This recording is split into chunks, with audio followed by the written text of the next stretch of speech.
السلام علیکم ورحمۃ اللہ وبرکاتہ۔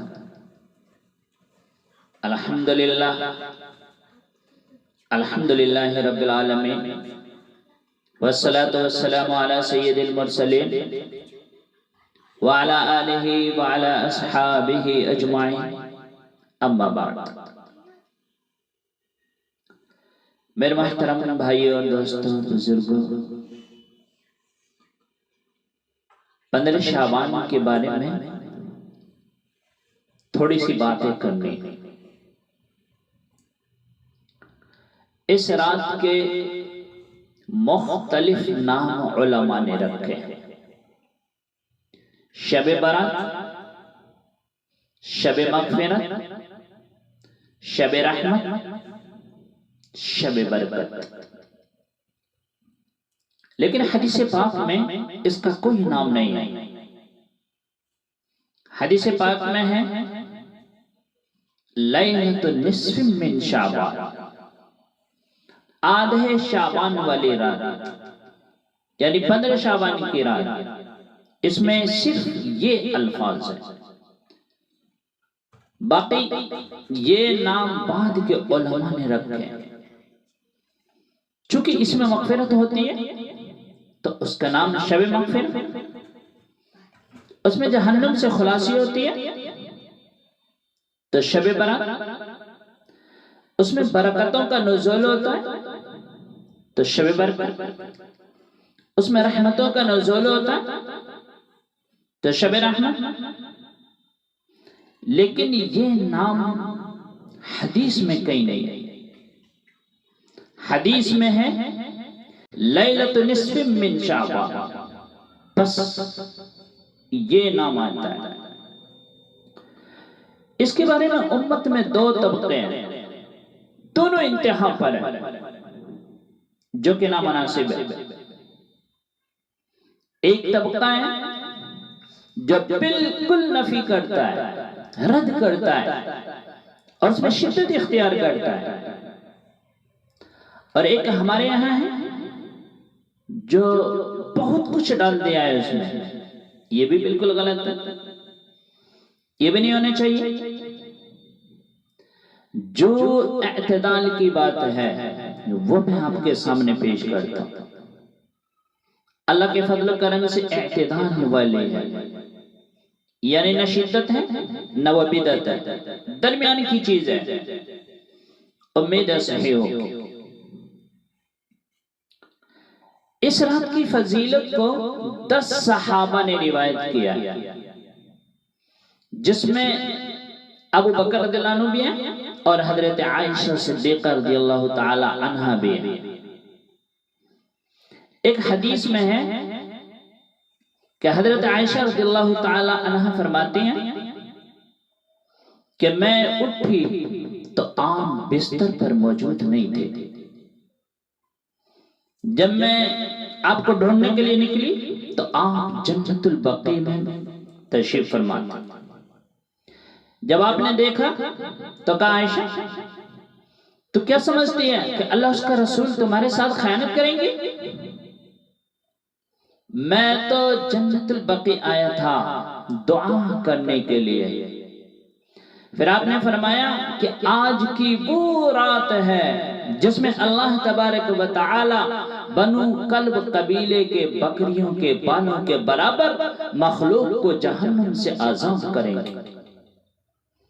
بنو کلب قبیلے میں بکری پالنے کا رواج عام تھا، ہر کسی کے پاس بھیڑ بکریاں تھیں۔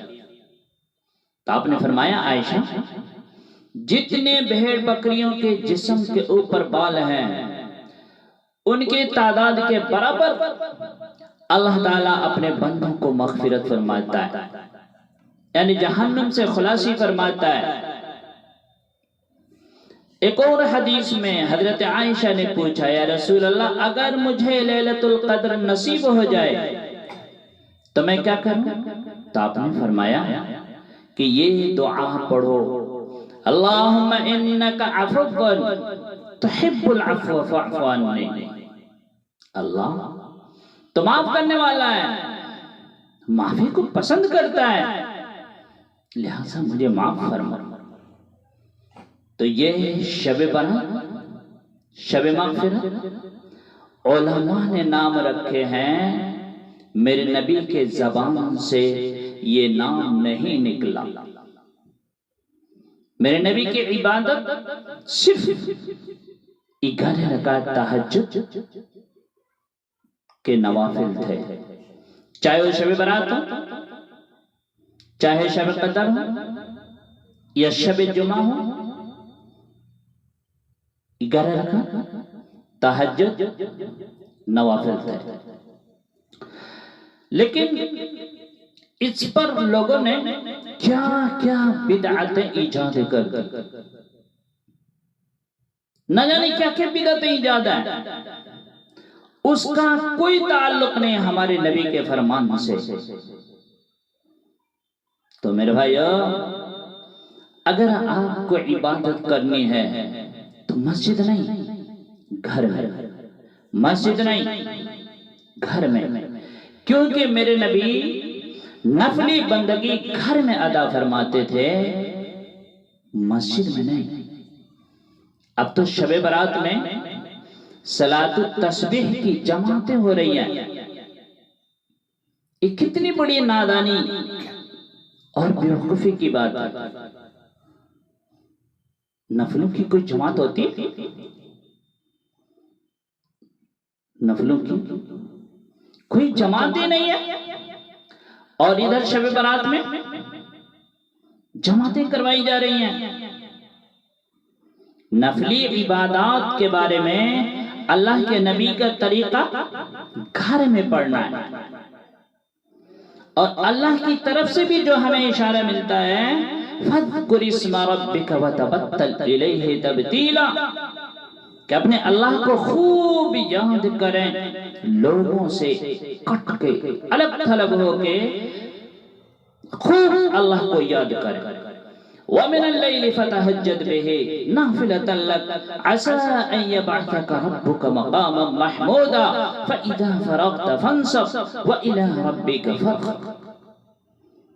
ان سارے آیات کا خلاصہ یہ ہے کہ نفلی عبادات سنت بھی ہو تو گھر میں پڑھو، مسجدوں میں اکٹھے ہونا، اس رات میں جھنڈیاں لگانا اور پھر آتش بازی کرنا، آتش بازی تو بالکل اسراف ہے، یہ تو بالکل اسراف ہے۔ تو میری گزارش ہے آپ سے کہ اگر آپ عبادت کرنا چاہتے ہیں تو مسجد کے بجائے گھر کو مسجد بنائیں۔ وَجَعَلُوا بُيُوتَكُمْ قِبْلَةً وَأَقِيمُوا الصَّلَاةَ، اللہ نے بنی اسرائیل سے فرمایا اپنے گھروں کو مسجد بناؤ اور نمازیں قائم کرو۔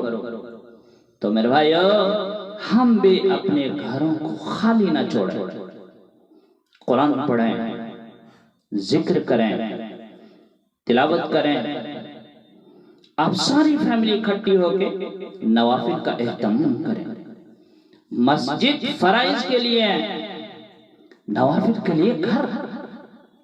تو امید ہے آپ میری بات پر غور فرمائیں گے، ناراض نہیں ہوں گے۔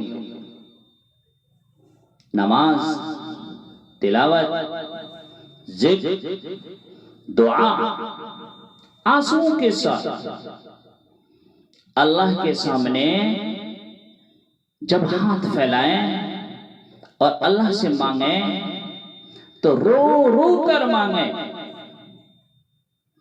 اپنی کھیتی کو پانی نہ لگے تو سوکھ جاتی ہے، تو ایسے ہی دل میں بھی ایک کھیتی آباد ہے ایمان کی، اسے آنسوؤں کے چند قطرے سے بلکہ سمندر بنا کے اسے سیراب کر، تو آنسوؤں کے ساتھ روئیں۔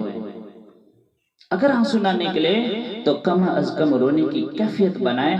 یہ اتنا سا شب برات ہے، بس رات میں نوافل پڑھتے ہیں، قرآن پڑھتے ہیں، ذکر و اذکار کرتے ہیں، کہیں کہ جاگتے ہیں، اور پھر اگلے دن روزے رکھتے ہیں۔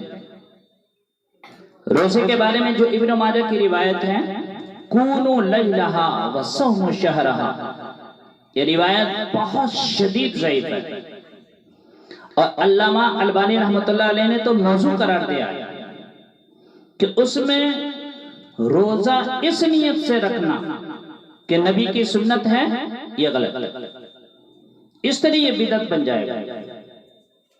لیکن اگر کوئی نفل روزہ رکھنا چاہتا ہے مستحب سمجھ کے تو میرے خیال میں کوئی قباحت نہیں ہے، لیکن اگر کوئی سنت سمجھ کے رکھنا چاہتا ہے تو یہ بات صحیح نہیں ہے، چونکہ روزہ رکھنے والی روایت بالکل قابل اعتبار قابل حجت نہیں ہے، اس میں تمام محدثین کا اتفاق ہے کہ روایت شدید ضعیف ہے۔ تو میرے بھائیو، اپنے آپ کو اللہ کے قرآن کے ساتھ جوڑو، اللہ کے نبی کی حدیث کے ساتھ جوڑو، تو انشاءاللہ ہم جڑیں گے نا، قرآن کی تلاوت کریں گے، ذکر و اذکار کریں گے، انشاءاللہ اللہ ہمیں نیک عمل کی توفیق عطا فرمائے۔